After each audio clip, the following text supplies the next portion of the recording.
Esto es Tierra Santa, uno de los lugares de peregrinación más importantes del mundo. Escenario de una de las historias más grandes de todos los tiempos, el nacimiento de Jesús. Los visitantes se agolpan en la entrada de una cueva donde se supone que ocurrió la natividad. Pero en realidad, ¿dónde y cuándo nació Jesús? Creo que fue el 5 de abril. ¿Quiénes eran los pastores a los que se les apareció el ángel? ¿Y en realidad siguieron 3 reyes una estrella desde Oriente hasta Belén? Creo que solo son un mito, una leyenda. Para encontrar la verdad que se esconde tras las tradiciones de la Navidad, seguimos las huellas de los antiguos habitantes de la tierra donde comenzó. El origen de la Navidad.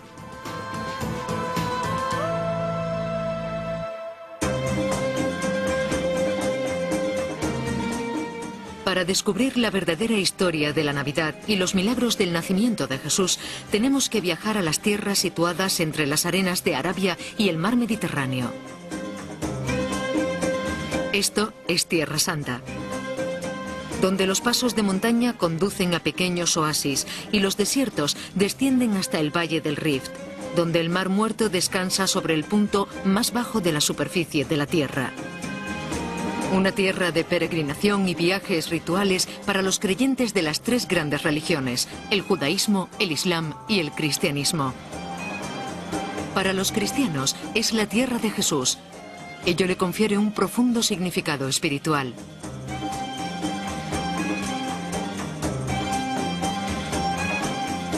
Hace 2000 años, la región que hoy ocupa Israel fue dividida en provincias romanas, incluyendo Galilea, Samaria y Judea, gobernadas por el cruel Herodes el Grande, rey de los judíos.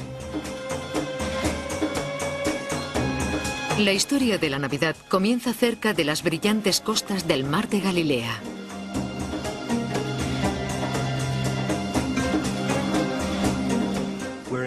Estamos en un territorio tanto histórico como místico.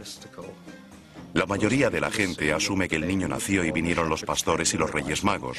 Entonces llegaron los hombres de Herodes y todos se marcharon a Egipto, pero en realidad los evangelios no hablan de eso. En un lugar de historia y mito, los hechos son difíciles de determinar. Si hay algún hecho históricamente cierto, es que existió un personaje llamado Jesús que vivió durante este periodo. No solo lo nombran los evangelios, también lo hacen historiadores como Tácito y el judío Flavio Josefo. La fuente principal sobre la vida de Jesús son los 4 evangelistas, Mateo, Marcos, Lucas y Juan, pero solo 2 hablan de su nacimiento. Hay 2 fuentes de información sobre el nacimiento de Jesús, el Evangelio de Mateo y el de Lucas, y son totalmente opuestos. Para Mateo, María y José son naturales de Belén y acaban en Jerusalén como refugiados. Para Lucas son nativos de Nazaret y llegaron a Belén por un acontecimiento histórico accidental, el llamado censo. Escribiendo unos 100 años después de la muerte de Jesús, los evangelistas no eran historiadores. Su principal preocupación era difundir el mensaje de Jesús. La palabra evangelio deriva de un antiguo vocablo griego que significa buena nueva. Intentan relatar las buenas noticias sobre Jesús. Esto implica que tiene que haber algo de historia en ello. No se lo están inventando todo. Por otro lado, hay que aceptar que cuando se habla de buenas noticias, no relatan los acontecimientos según los cánones de la historia moderna. Así que tenemos una mezcla de historia y leyenda.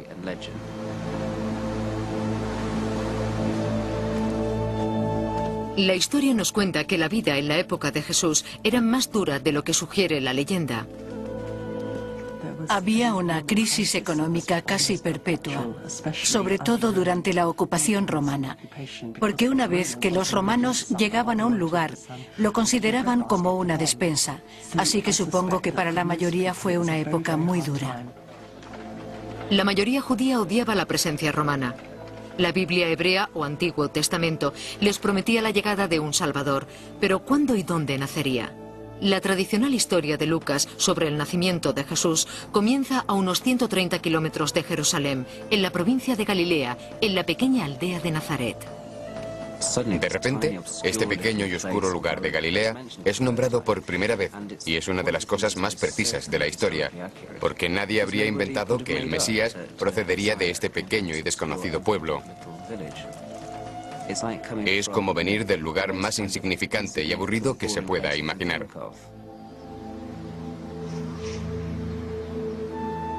Muchas cosas han cambiado en estos 2000 años. Hoy, Nazaret es una de las ciudades más importantes de la cristiandad.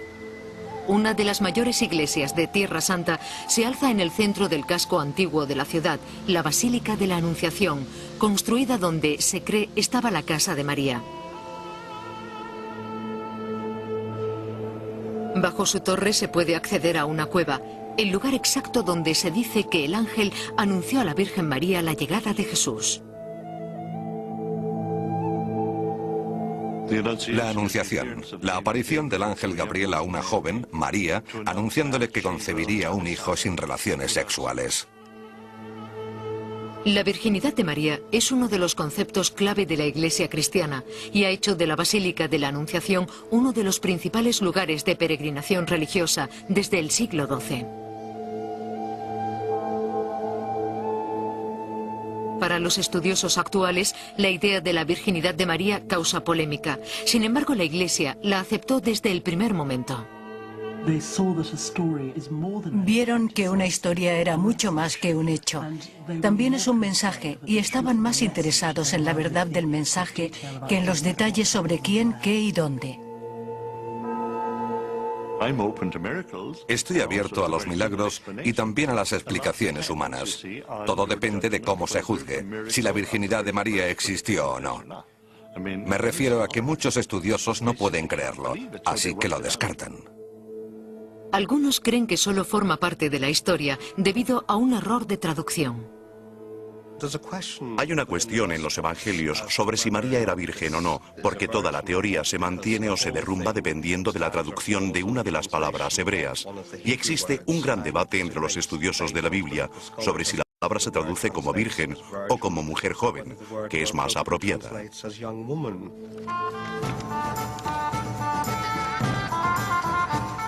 María pudo haber pasado su infancia en una comunidad rural muy unida.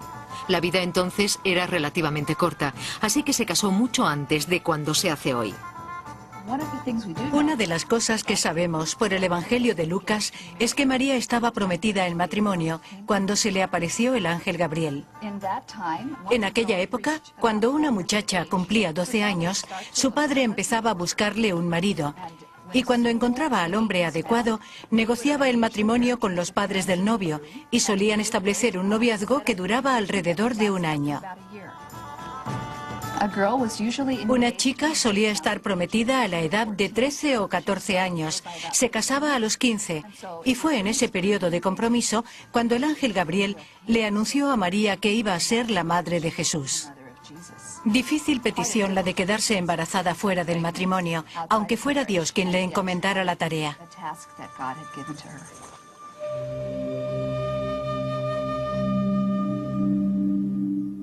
La reacción de José fue pensar que había cometido adulterio y por ley estaba obligado a divorciarse de ella.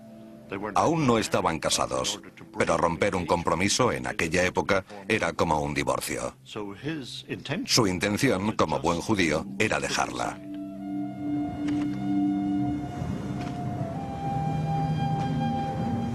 Que José supiera que María había cometido adulterio podría haber sido provocado por los rumores que circulaban.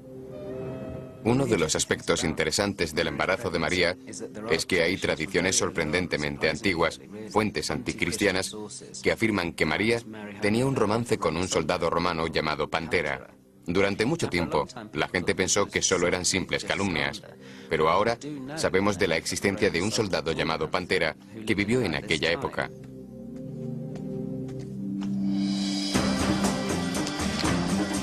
La vida de María estaba en manos de José.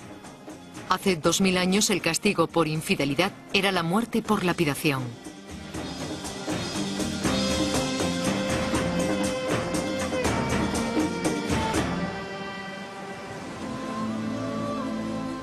Nadie sabrá en realidad lo que pasó, pero los evangelios hablan de que José decidió quedarse con María. Hubo una especie de comunicación divina que hizo que José cambiara de idea. En un sueño escuchó: toma a María como esposa, todo está bien.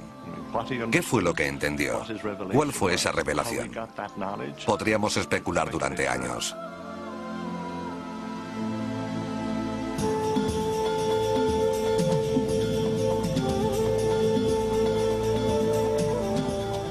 El siguiente capítulo de la tradicional historia de la Natividad habla de José viajando con María hacia el sur, hacia Belén, para un censo ordenado por los romanos. ¿Pero existió este viaje? Y si fue así, ¿qué ruta pudieron seguir? La más corta era atravesando la mitad del país, siguiendo la cadena montañosa. Pero esta era también la más peligrosa, porque suponía cruzar por el territorio de los samaritanos. Estos odiaban a los judíos y viceversa. La ruta más frecuente utilizada por los judíos desde Galilea hasta Jerusalén era pasar por el Valle del Jordán, y de esta forma el trayecto de Nazaret a Jerusalén o a Belén duraba un mínimo de 5 días o incluso 7.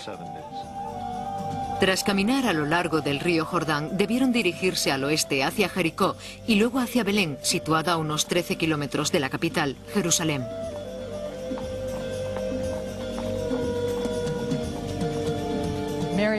María y José debieron levantarse al amanecer del primer día de la semana siguiente al Sabbat y luego estar viajando hasta el viernes por la tarde, cuando comenzaba el siguiente Sabbat.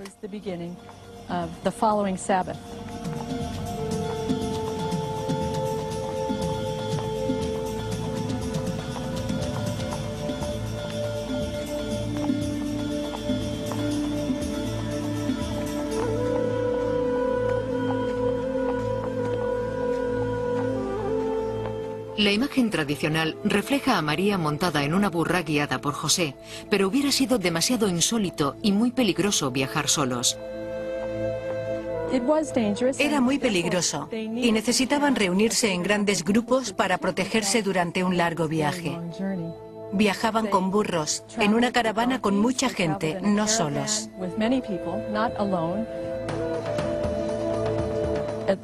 Al menos una caravana de 50 personas. Los hombres y los muchachos viajaban delante y detrás, con las mujeres y los niños en medio. Eso los protegía, sobre todo, de los salteadores de caminos. Normalmente los caminos solían estar llenos de bandidos, pero el viaje fue más seguro de lo habitual. Los romanos tenían a uno de los más crueles dictadores controlando la región. Hace 2000 años, el rey Herodes el Grande gobernaba con mano dura. Tenía una numerosa policía secreta y toda la zona estaba estrictamente controlada. Fue el mejor administrador de su tiempo. Construyó 4 nuevas ciudades partiendo de la nada. Fueron terminadas a la vez en 10 o 12 años y bajo presupuesto. Herodes fue un gran constructor. Reconstruyó el templo de Jerusalén, del que hoy solo queda el Muro de las Lamentaciones. Es el centro de las plegarias judías. Muchos creen que tras él hay presencia divina. Sin embargo, Herodes también podía ser muy destructivo, celoso y peligroso, como María y José pronto descubrirían. Herodes era muy cruel. Se imponía por la fuerza y el terror. Probablemente tenía, como muchos pequeños dictadores, un leve complejo de inferioridad que tenía que ver con su nacimiento. No era enteramente judío y al verse como su rey se daba cuenta de que era tolerado más que amado. Para protegerse a sí mismo de posibles insurrecciones, Herodes construyó fortalezas para su huida, como esta, con forma de volcán, a la que solo se puede acceder mediante un túnel subterráneo. Y la fortaleza de Masada, un sólido emplazamiento excavado en una meseta rocosa. Como rey de los judíos, Herodes se encontraba en una posición bastante precaria. Estos querían deshacerse de los romanos, pero Herodes confiaba en Roma para mantener su poder. Vivía en el filo de la navaja. Miraba hacia Roma, veía su increíble poder y sabía que no había manera de independizarse de ella. Todo su mandato dependía de su consentimiento. De acuerdo con el Evangelio de Lucas, hacia el final del reinado de Herodes, los romanos ordenaron un censo, obligando a María y José a realizar el viaje desde Nazaret hasta Belén, un aspecto muy importante de la historia tradicional de la Navidad. Pero ningún archivo romano de aquella época registra algún censo, y el Evangelio de Mateo ni siquiera menciona el viaje. ¿Por qué una mujer embarazada atravesaría andando todo el país? Creo que María y José eran naturales de Belén. De ese modo Jesús nació allí donde vivieron sus padres. Pero, en mi opinión, no se trataba tan solo de dos padres y un hijo. Siempre se nos ha dicho que Jesús tenía hermanos y hermanas, y yo creo que eran de un matrimonio anterior de José. Algunos estudiosos sugieren que Jesús pudo haber tenido hasta 6 hermanos y hermanas, pero la historia tradicional sigue el Evangelio de Lucas, en el que María y José llegaron a Belén y buscaron un sitio para quedarse.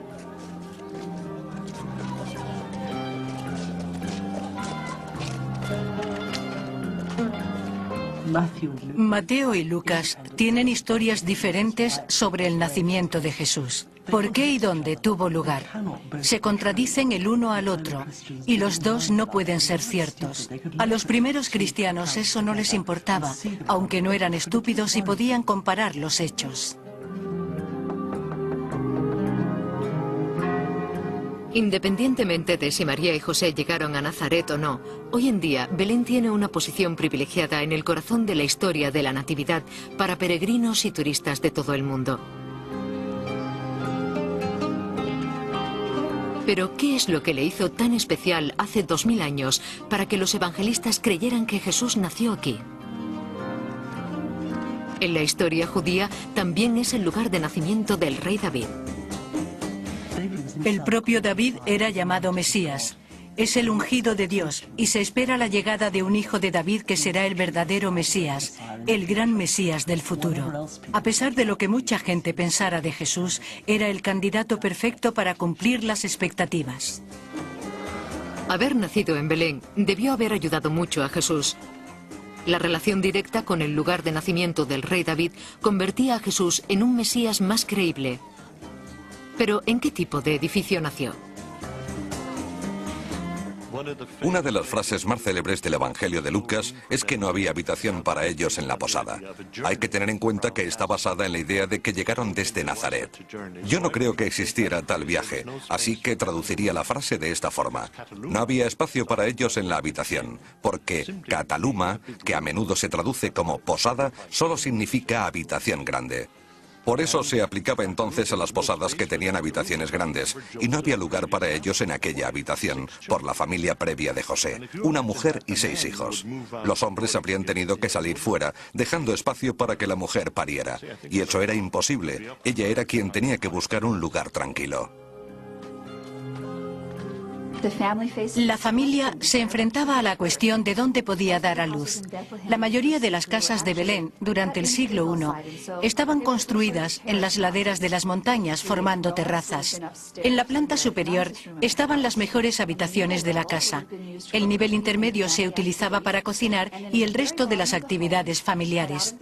En la planta baja, cavada en la roca, solía haber una cueva, donde refugiaban a sus animales durante el invierno, protegiéndolos de la lluvia y manteniéndolos calientes. Jesús probablemente nació en una.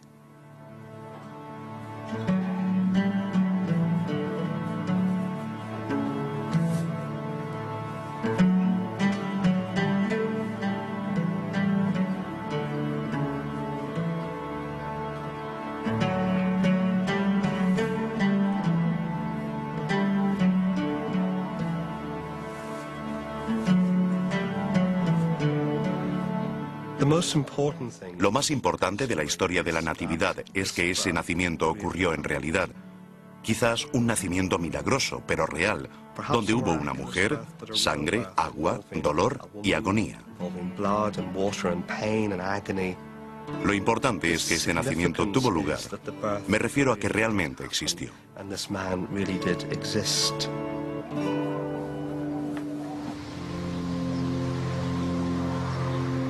En Belén, la milagrosa historia de la Navidad forma parte de la vida cotidiana. La iglesia de la Natividad es el epicentro de la ciudad, construida sobre el supuesto lugar del nacimiento de Jesús. Su sólido exterior tiene aspecto de fortaleza. Durante cientos de años se la disputaron musulmanes y cruzados.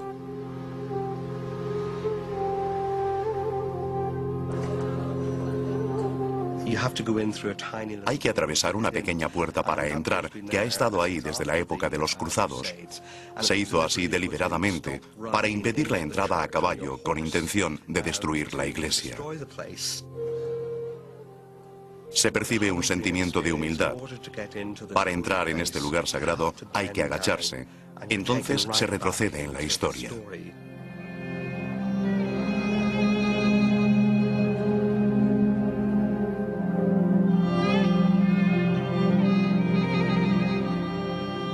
La iglesia principal está primorosamente decorada, pero los visitantes pasan por aquí rápidamente y bajan por unas escaleras que hay al fondo.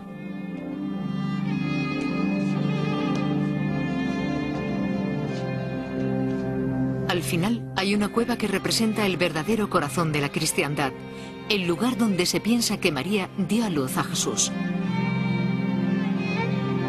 Una estrella de plata con 14 puntas señala el lugar donde se cree que nació.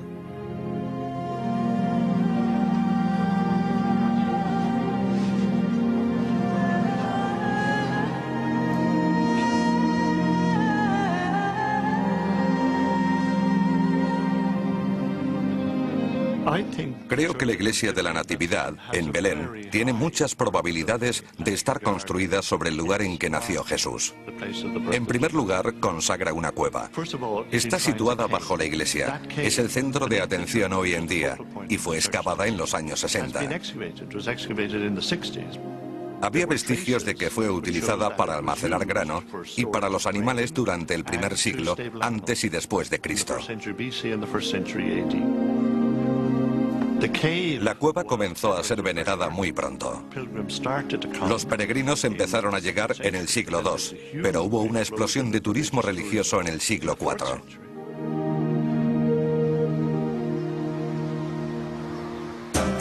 En el siglo IV, Constantino era el emperador romano.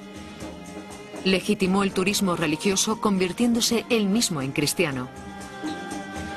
Exclusivamente a él se debe la construcción de la iglesia de la Natividad.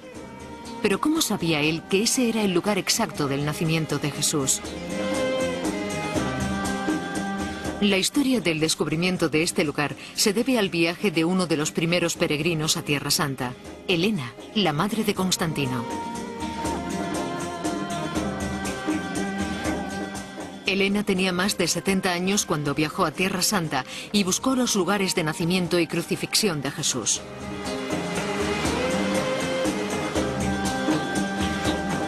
El emperador Constantino envió a su madre, Helena, a buscar pruebas que verificaran la historia cristiana. Ella viajó por toda Tierra Santa y se estableció en este lugar.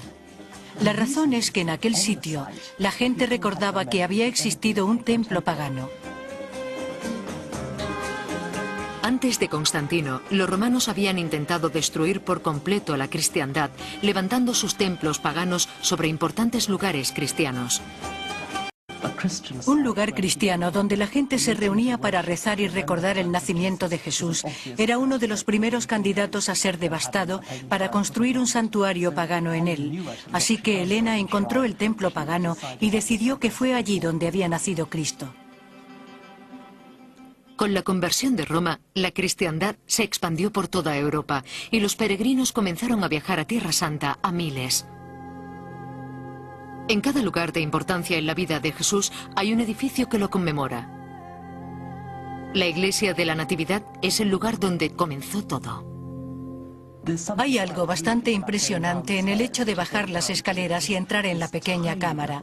Es muy emocionante. Me refiero a que despierta la imaginación de la gente. Es un maravilloso lugar de peregrinación y rezo. Experimento un sentimiento de humildad al entrar en la cámara. Siento que piso sobre las huellas de los cruzados y los pobres peregrinos que lo dejaron todo en Europa para visitar Tierra Santa y que probablemente murieron en el camino de vuelta. Es una experiencia muy dinámica si pensamos en los anteriores visitantes. También hay algo agradable en el hecho de encontrarse bajo una enorme iglesia. No está en el lugar más alto y reluciente del altar, con muchas velas rodeándolo, sino que hay que bajar. Creo que es un buen indicio para descubrir la verdad sobre la Navidad, bajo el resplandor y el movimiento de todos los añadidos históricos. Muchos estudiosos creen que el añadido histórico de más importancia fue la actual fecha de celebración del nacimiento de Jesús.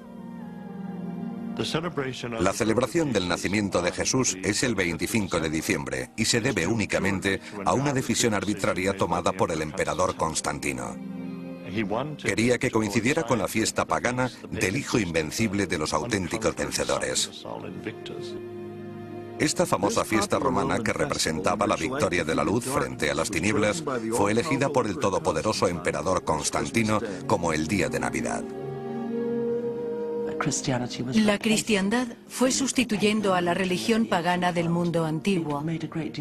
Tiene mucho sentido el hecho de hacer suyas las grandes fiestas paganas. El bonito simbolismo de la luz y la oscuridad tiene algún sentido, pero no existe ningún motivo para creer que Jesús nació en diciembre. ¿Cuándo nació realmente?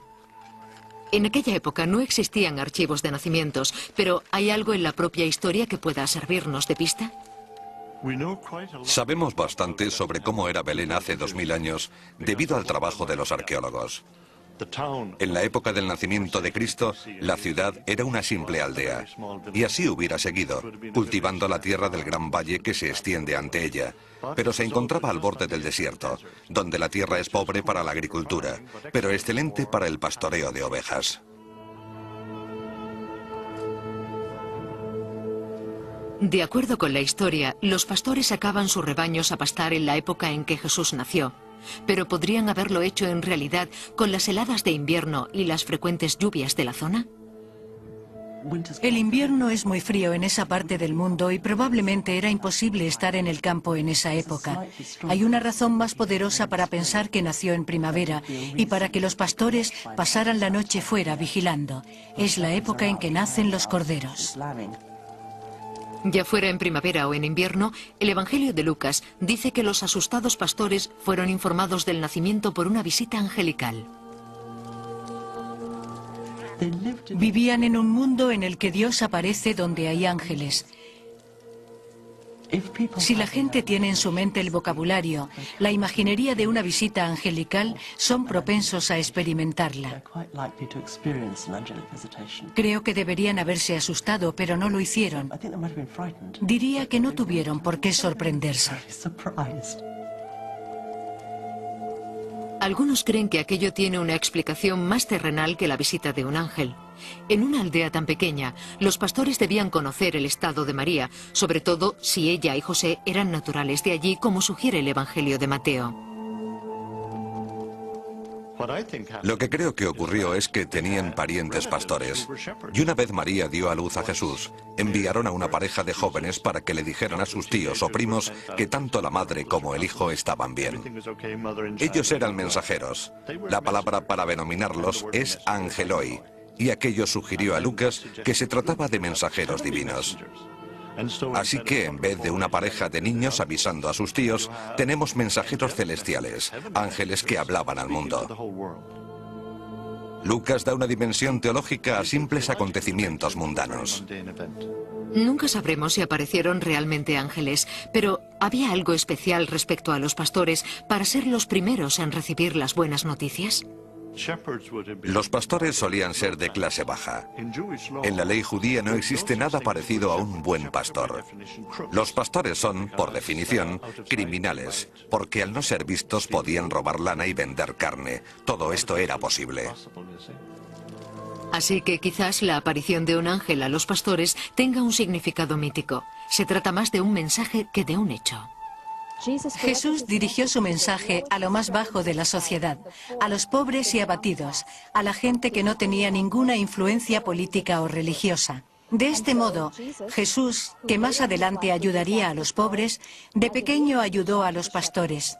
Así que es muy apropiado que estos fueran los primeros en reconocer el nacimiento del buen pastor.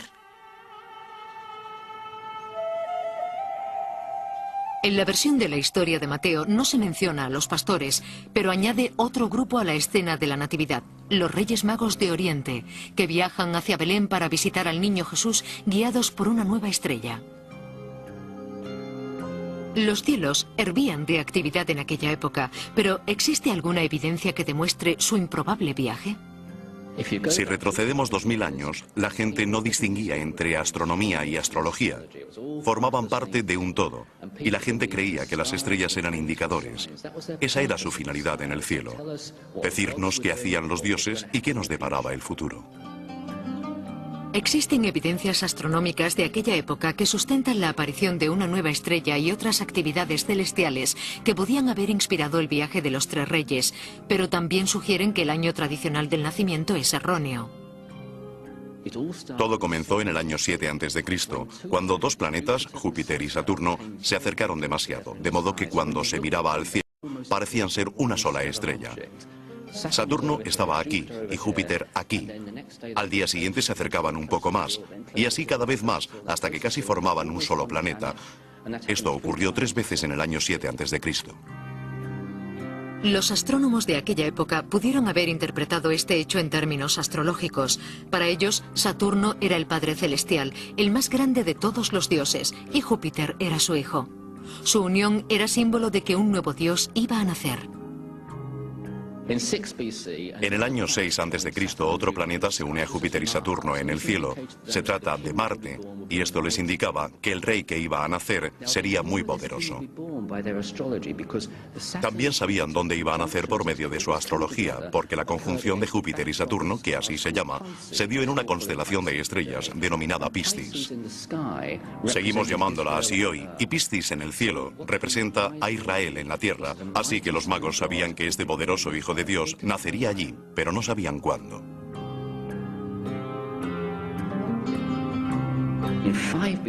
En el año 5 a.C. apareció un brillante cometa en el cielo. Un famoso astrólogo egipcio llamado Ptolomeo nos dice que si un cometa aparece por el este, significa que un hecho va a ocurrir en poco tiempo. Si aparece por el oeste, se retrasa. Y el Evangelio de Mateo nos habla de que los Reyes Magos siguieron a la estrella desde el este. Creo que vieron este cometa en Oriente, lo que significaba que el evento iba a tener lugar muy pronto. Así supieron cuándo marcharse.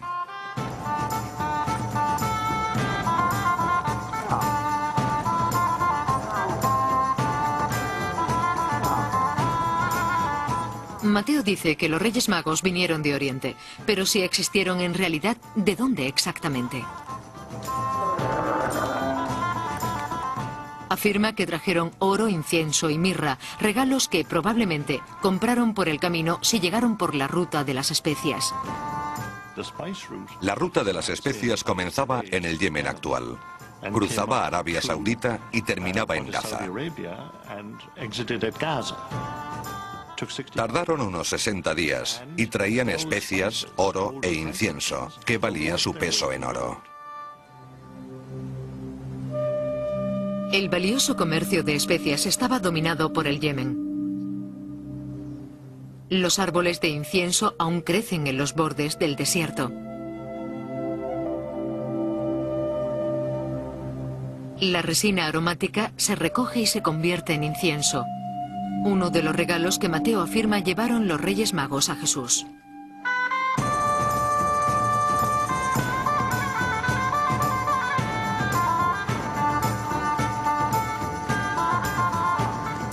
Si venían del Yemen, quizás compraron otros regalos para Jesús a su paso por lugares como Petra, una ciudad excavada en la roca que era la más importante encrucijada comercial de Oriente Próximo. Pero el lenguaje del Evangelio de Mateo podría sugerir que los Reyes Magos tenían otro origen. Una de las cosas más extrañas sobre el modo en que se cuenta la historia de la Natividad es que nos habla de 3 reyes, y probablemente no fueron 3. Y también que no fueran reyes, que es otro de los aspectos extraños. El número 3 viene del hecho de que fueron 3 regalos, oro, incienso y mirra. Pero Mateo no dice que fueran reyes, los llama magoi. Magoi es de donde proviene la palabra mago. Es de origen persa, por lo que probablemente vinieran de la zona de lo que es hoy Irán e Irak, conocida en la época antigua como Mesopotamia, cuya capital era Babilonia.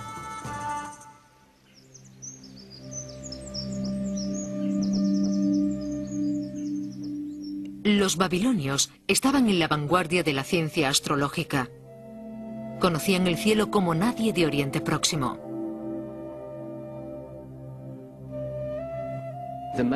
Los magoi, los magos, eran personas clave en la sociedad antigua. Eran especialistas en la observación de las estrellas y su interpretación. Eran los futurólogos de la alta sociedad.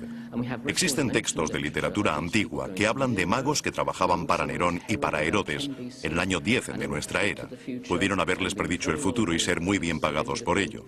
Seguramente estaban muy bien considerados en su sociedad.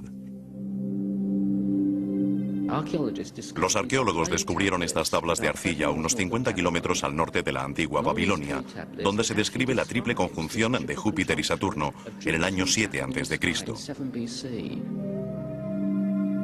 Parece ser una predicción de algo que iba a suceder. Los astrónomos eran tan buenos que podían predecir estas cosas. Significa que era importante, o no lo hubieran escrito. Siguiendo el cometa desde Babilonia, los magos pudieron seguir parte de la ruta conocida como el Creciente Fértil. Bordeando el desierto de Arabia, su viaje hacia Judea debió tomarles menos de un mes.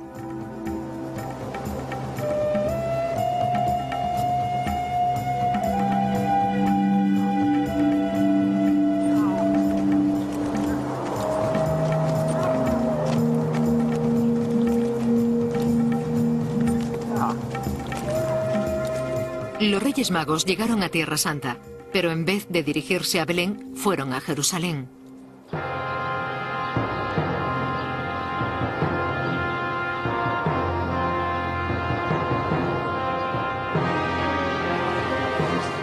Quizás pensaban encontrar allí al Hijo de Dios, puesto que era la capital.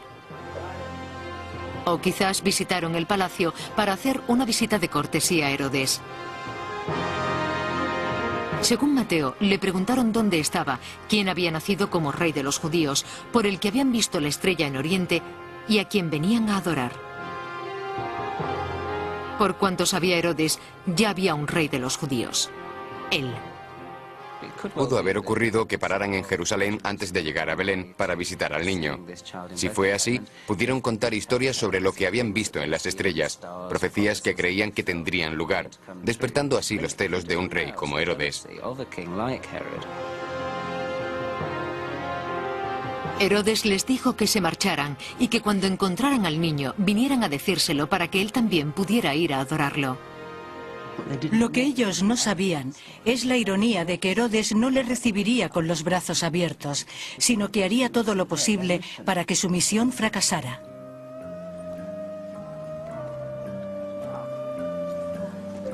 Una vez que dejaron a Herodes, que ya planeaba la muerte del niño, los magos partieron hacia Belén, siguiendo la peculiar estrella que anunciaba el nacimiento de Jesús.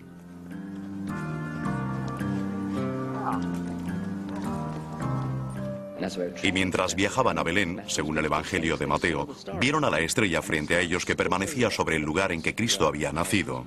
Y la única estrella que puede hacer eso, me refiero a permanecer en un sitio, es un cometa con una cola muy larga, porque la cola del cometa hace que la cabeza apunte a un lugar determinado. En 1858, un cometa de larga cola permaneció sobre unos edificios de París. ¿Pudo haber sido este el aspecto de la estrella de Belén a medida que los Reyes Magos se acercaban?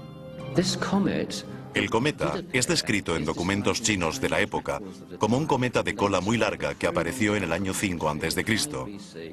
Y creo que se trata de la estrella de Belén. Es la única posibilidad astronómica. Entonces, ¿pueden los registros astronómicos darnos una fecha de la aparición del cometa y una idea más precisa de cuándo nació Jesús? Sabemos por datos chinos que esta estrella apareció en la primavera del año 5 a.C., no en época de Navidad. En realidad, pienso que nació durante la Pascua judía, porque el Evangelio habla de que no había habitaciones en la posada, y en esa época todos los hombres de Israel debían ir a Jerusalén y no tenían sitio donde vivir. Se quedaban en los alrededores, como Belén. Por eso no había sitio para ellos en la posada. Todo encaja, creo que nació el 5 de abril.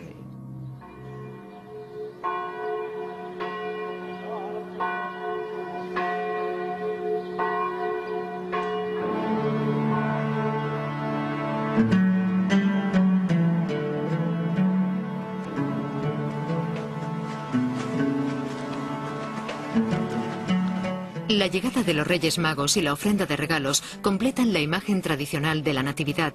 Pero, ¿existió en realidad? ¿Pudo haber sido más simbólico que otra cosa? El modo en que Mateo lo cuenta se hace eco de ciertos versículos del Antiguo Testamento, los Salmos y las profecías de Isaías, que hablan de reyes y presentes de oro e incienso. Los primeros autores del cristianismo utilizaban las escrituras para los detalles que desconocían.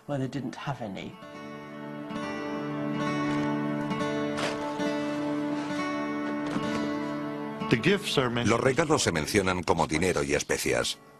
Para mí son tan solo un relleno de la profecía de Isaías, capítulo 16, donde se habla de que los visitantes de Oriente traen oro e incienso. El oro es lo que se regala a los reyes, a los más grandes, pero también tiene su significado mágico. Es el elemento puro que todos los magos desean crear. El incienso se utilizaba en los templos. El motivo era bastante práctico en aquella época, y es que había grandes cantidades de sangre allí provocando mal olor. Así que el incienso cubría el olor de la sangre de los animales sacrificados. La mirra es más extraña, ya que tiene dos aplicaciones corrientes. Se utilizaba como anestésico para calmar el dolor y como ungüento para los cadáveres. Es una especie de conservante. Creo que los Reyes Magos que fueron a Belén a visitar a Jesús son un mito, un relato. Todo resulta muy elaborado.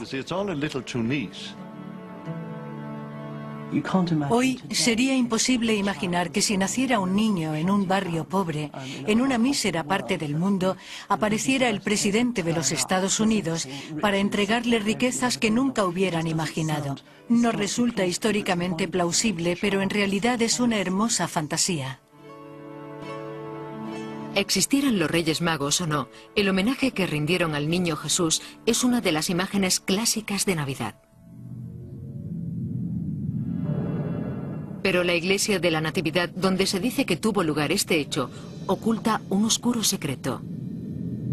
En una serie de cuevas subterráneas yacen restos de cientos de esqueletos. Se dice que son todo lo que queda de los niños masacrados por Herodes. Los esqueletos huelen a mirra. Como todo lo relacionado con la historia del nacimiento de Jesús, estas cuevas son visitadas y veneradas.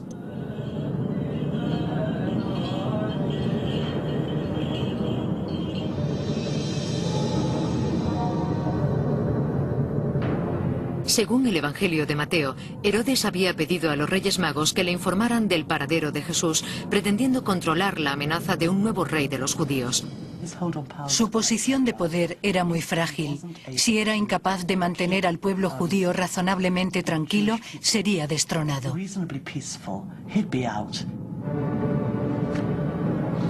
Los Reyes Magos nunca le dijeron dónde se encontraba Jesús, así que decidió echar sus redes.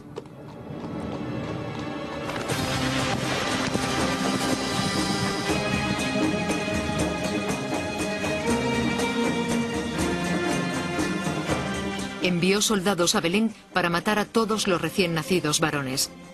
Este asesinato masivo se realizó con la esperanza de proteger su poder y su relación con Roma. El poder de Roma era invencible. Era el más grande en aquella parte del Mediterráneo. Y si no puedes vencer al enemigo, únete a él. Según Mateo, José fue alertado en un sueño de que cogiera a María y al niño y escaparan de inmediato a Egipto. Pienso que la huida a Egipto mencionada en el Evangelio de Mateo es históricamente correcta, porque Belén, en la época del nacimiento de Jesús, era la aldea más temible de Palestina. Estaba llena de miedo y aprensión. La policía secreta de Herodes, cuya existencia se corrobora en los escritos del historiador contemporáneo Flavio Josefo, recorría toda la aldea vigilando que nadie incumpliera las normas. Nos los imaginamos como a los informadores de la Gestapo que se infiltraban en la sociedad. Todos sabían que a Herodes no le costaría nada arrasar la aldea. José y quizás muchos otros pensaron: vámonos de aquí hasta que este lunático se muera. Para mí, históricamente, no hay nada más probable. De acuerdo con la historia, Jesús escapó, pero hubo un baño de sangre en Belén.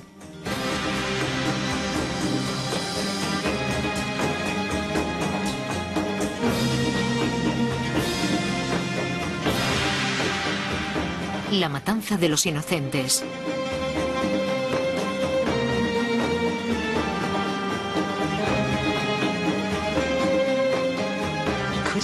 ¿Puede alguien ser tan cruel? ¿Puede alguien matar a montones de niños inocentes para deshacerse de uno en particular del que se está celoso? Lo interesante es que se trata del tipo de cosas que Herodes pudo hacer. La cruel reputación de Herodes está bien documentada. Incluso asesinó a 4 miembros de su propia familia. Pero pudieron ser enterrados los cuerpos de los inocentes en una fosa común bajo la iglesia de la Natividad. No creo que haya ninguno de estos inocentes enterrado en las cuevas bajo la iglesia de la Natividad. Es muy simple. Los peregrinos del siglo IV, faltos de sentido crítico, querían ver e identificar el sitio mencionado en los evangelios. Si hubiera niños muertos, deberían haber sido enterrados en algún lugar. Es favorable para el turismo de peregrinación tener a los niños muertos y el lugar de nacimiento uno junto al otro. 2 por el precio de uno.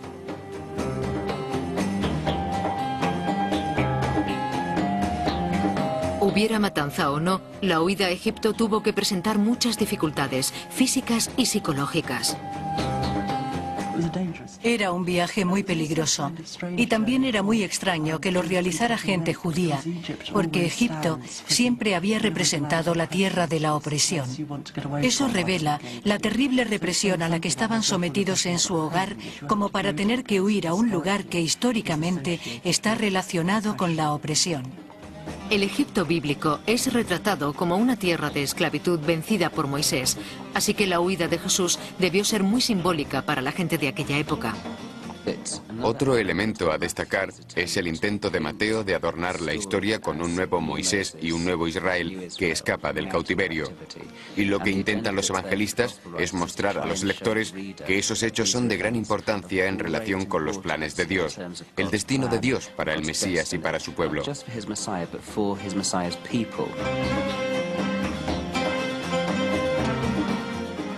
María y José huyen a Egipto y solo regresan tras la muerte de Herodes. La historia, que comienza con milagros y un niño en un pesebre, acaba con la huida del asesinato.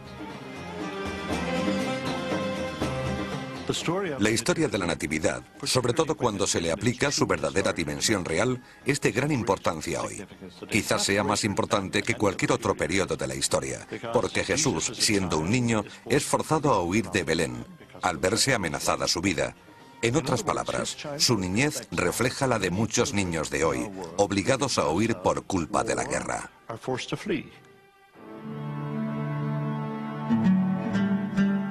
La Navidad habla del surgimiento de la esperanza de la forma más simple posible, el nacimiento de un niño. Pero no creo que este hecho deba ser considerado de modo teológico o científico. Creo que la Navidad se encuentra en un nivel más profundo, en el alma humana.